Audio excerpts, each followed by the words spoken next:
নমস্কাৰ বন্ধুসকল, আজি হৈছে 13 এপ্ৰিল দেওবাৰ আৰু আজি ৰাতিপুৱা কেইটামান গুৰুত্বপূৰ্ণ খবৰ আছে। প্ৰথমটো খবৰ হ'ল সমাগত পঞ্চায়ত নিৰ্বাচনক কেন্দ্ৰ কৰি গহপুৰ বিজেপিত এতিয়া তুংগত হৈ উঠিছে প্ৰাৰ্থিত্ব কেন্দ্ৰীয় সংঘাত।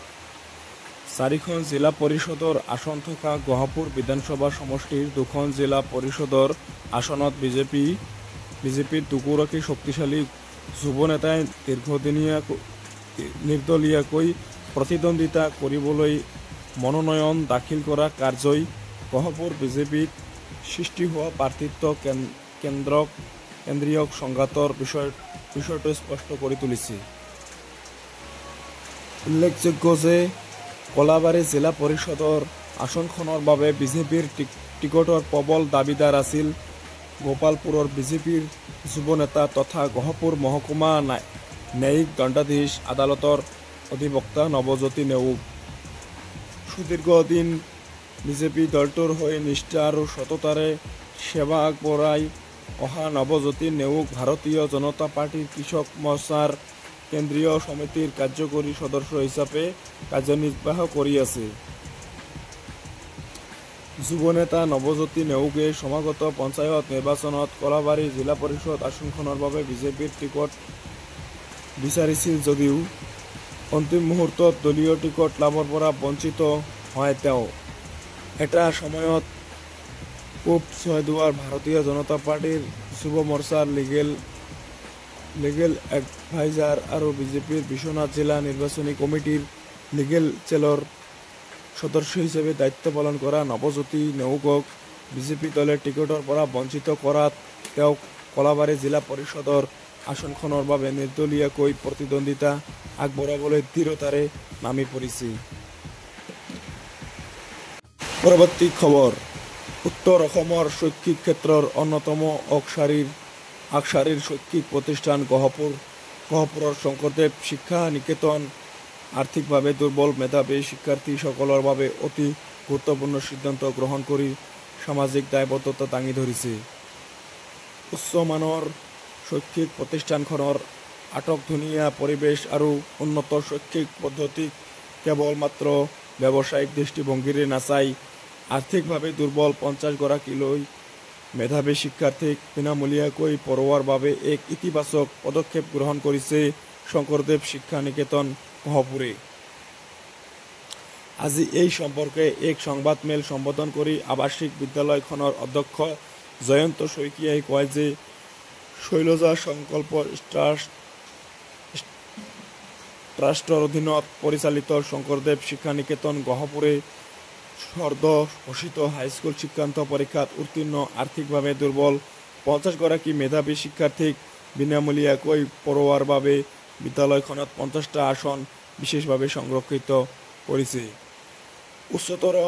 উচ্চতৰ মাধ্যমিকৰ কলা আৰু বিজ্ঞান শাখাত অধ্যয়ন কৰাৰ বাবে উপযুক্ত সুবিধা দি উক্ত 50গৰাকী দৰিদ্ৰ সীমাৰেখাৰ তলত মেধাৱী শিক্ষাৰ্থীক নামভৰ্তিৰ পৰা আৰম্ভ কৰি হোষ্টেলত থকা খোৱাৰ সম্পূৰ্ণ ব্যৱস্থা বিনামূলীয়া কৰাৰ কথা সংবাদমেলখনৰ জৰিয়তে ঘোষণা কৰে অধ্যক্ষ জয়ন্ত শইকীয়াই। ইয়াৰ বাবে আগ্ৰহী শিক্ষাৰ্থীসকলে অহা 23 এপ্ৰিলত বিদ্যালয়খনত আয়োজন কৰা স্কলাৰশ্বিপ প্ৰৱেশিকা পৰীক্ষাত অৱতীৰ্ণ হ'ব লাগিব। উক্ত পৰীক্ষাৰ ফলাফলত নিৰ্ধাৰিত কাট অফ মাৰ্কৰ ভিত্তিত শিক্ষাৰ্থীসকলৰ নাম তালিকা বাছনি কৰা হ'ব বুলি উল্লেখ জয়ন্ত শইকীয়াই। অসমৰ যিকোনো প্ৰান্তৰ উপযুক্ত শিক্ষাৰ্থীয়ে ল'ব পাৰিব এই সুবিধা।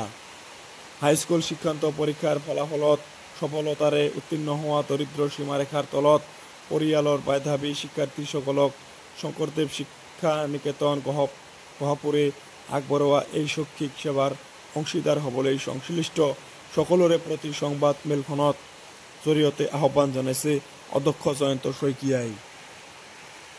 পৰৱৰ্তী খবৰ, কেবিনেটত সিদ্ধান্ত, নতুনকৈ গঠন কৰা হ'ব 10খনকৈ সমজিলা। আজি জনতা ভৱনত ৰাজ্যিক কেবিনেট বৈঠক সম্পন্ন হয়। বৈঠকৰ অন্তত সংবাদমেল সম্বোধন কৰে মুখ্যমন্ত্ৰী ডক্টৰ হিমন্ত বিশ্ব শৰ্মাই। কেবিনেটত কেইবাটাও গুৰুত্বপূৰ্ণ সিদ্ধান্ত গ্ৰহণ কৰে। বৈঠকৰ সিদ্ধান্তসমূহ হৈছে নতুনকৈ 10খন সমজিলা গঠনৰ সিদ্ধান্ত ৰাজ্য চৰকাৰৰ। ইয়াৰে এখন সমজিলা হ'ব বকো ছয়গাঁও সমষ্টিত, দ্বিতীয়খন সমজিলা হ'ব পলাশবাৰী সমষ্টিত, তৃতীয়খন সমজিলা হ'ব শোণিতপুৰ জিলাৰ বৰচলা সমষ্টিত, শোণিতপুৰৰ ৰঙাপাৰাত হ'ব চতুৰ্থখন সমজিলা, তিনিচুকীয়া জিলাৰ মাকুম ডিগবৈ, যোৰহাট জিলাৰ টিয়ক আৰু মৰিয়নি জিলাতো হ'ব নতুন সমজিলা, কাছাৰ জিলাৰ ধলাই আৰু গোৱালপাৰাৰ দুধনৈত হ'ব নতুন সমজিলা। নিৰ্মীয়মান 8খন কেঞ্চাৰ হাস্পাতাললৈ 250 কোটি টকা আবণ্টন। ডিফু, ধুবুৰী, তিনিচুকীয়া, গোলাঘাট, শিৱসাগৰ, নগাঁও, নলবাৰী আৰু গোৱালপাৰাৰ কেঞ্চাৰ প্ৰতিষ্ঠানলৈ 250 কোটি টকাৰ অনুমোদন জনায় কেবিনেট। ইতিমধ্যে 2500 কোটি টকা ব্যয় কৰিছে ৰাজ্য চৰকাৰে। বছৰজোৰা কাৰ্যসূচীৰে উদযাপন হ'ব ডক্টৰ ভূপেন হাজৰিকাৰ শতবাৰ্ষিকী অনুষ্ঠান। 8 ছেপ্টেম্বৰত ৰাষ্ট্ৰপতি নাইবা প্ৰধানমন্ত্ৰীৰ উপস্থিতিত অনুষ্ঠানৰ আৰম্ভণি কৰিব বুলি ঘোষণা কৰে আজিৰ কেবিনেটে। এটা অনুষ্ঠান ৰাজধানী দিল্লীত, আনটো গুৱাহাটীত অনুষ্ঠিত হ'ব। লগতে অৰুণাচল, কলকাতা আৰু মুম্বাইত আয়োজন কৰিব বিশেষ অনুষ্ঠান। ভূপেন হাজৰিকাৰ নামত এটা বিশেষ আন্তঃগাঁথনি নিৰ্মাণৰ ঘোষণা কৰে কেবিনেটে। মুখ্যমন্ত্ৰীয়ে নতুন বছৰৰ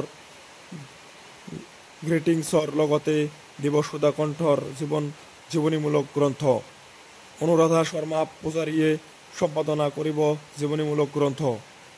10 লাখ কপি ছপা কৰাৰ সিদ্ধান্ত গ্ৰহণ কৰা বুলি জনায় কেবিনেটে। উল্লেখ্য যে সুধাকণ্ঠৰ নামত এটা মুদ্ৰা উলিয়াবলৈ কেন্দ্ৰক অনুৰোধ জনোৱা হ'ব বুলি আজি ঘোষণা কৰে কেবিনেটে। 4টা গাখীৰ উৎপাদন কেন্দ্ৰ পৰিচালনাৰ বাবে অসম চৰকাৰ আৰু ভাৰত চৰকাৰৰ যৌথ সংস্থা চমুকৈ North East Dairy and Foods লিমিটেডক অৰ্পণৰ সিদ্ধান্ত লয় কেবিনেটে। পৰৱৰ্তী খবৰ, আগন্তুক পঞ্চায়ত নিৰ্বাচনৰ মনোনয়ন পত্ৰ দাখিলৰ বাবে দেওবাৰ অৰ্থাৎ আজিয়ে হৈছে অন্তিমটো দিন।